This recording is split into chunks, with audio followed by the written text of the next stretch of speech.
This is some spoilers for all seasons of Lord of the Rings, Rings of Power. Crafted by the unsuspecting elves of Middle-earth under the careful eye of Sauron, who went on to create the One Ring by himself, the Rings of Power were meant to seduce the rulers of the world to evil so that Sauron may control them.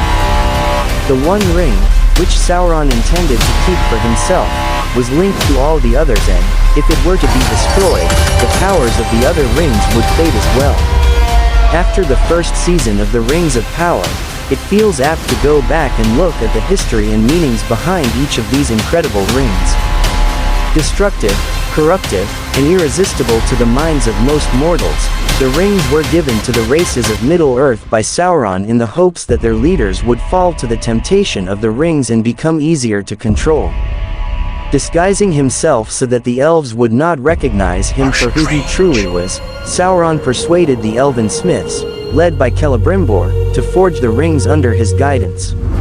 While 16 of the 19 rings forged were given to the dwarves and men, 7 to the dwarves and 9 to the men, 3 of the rings were forged by the elves, without Sauron's touch. These 3 rings were kept by the elves, hidden from Sauron, and were created not for war, but for healing and protection. From the rings given to the races of men and dwarves, to the rings kept hidden by the elves, and finally the One Ring, made by and for Sauron himself.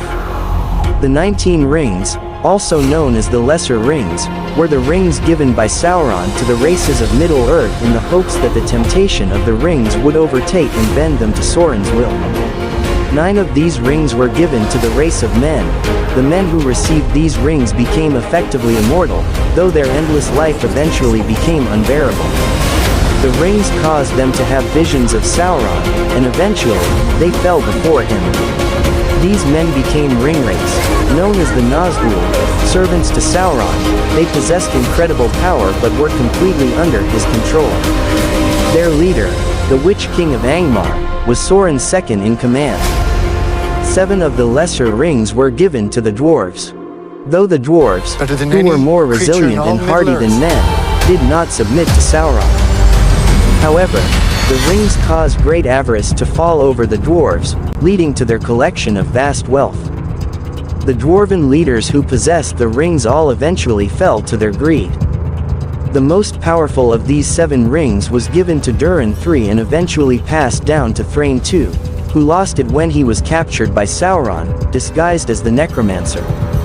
The ring's curse, however, did not leave the line of Durin once it was taken from Thrain II.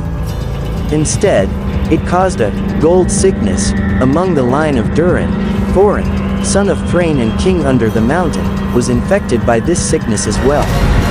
The last 3 of the Lesser Rings were the ones created and possessed by the elves, called Narya, Nenya, and Bilya. Each was associated with an element and possessed unique powers. They were invisible to all save for whoever also bore a ring of power. Narya was associated with fire and had the ability to unite and inspire people, invoking hope in the face of despair. It was given to Círdan, Lord of the Havens of Mithlond, before he eventually gave it to Gandalf. Nenya was wielded by Galadriel. Associated with water, it was radiant. Samwise Gamgee once remarked that it looked as though Galadriel had a star within her fingers, though he was unable to see the ring itself.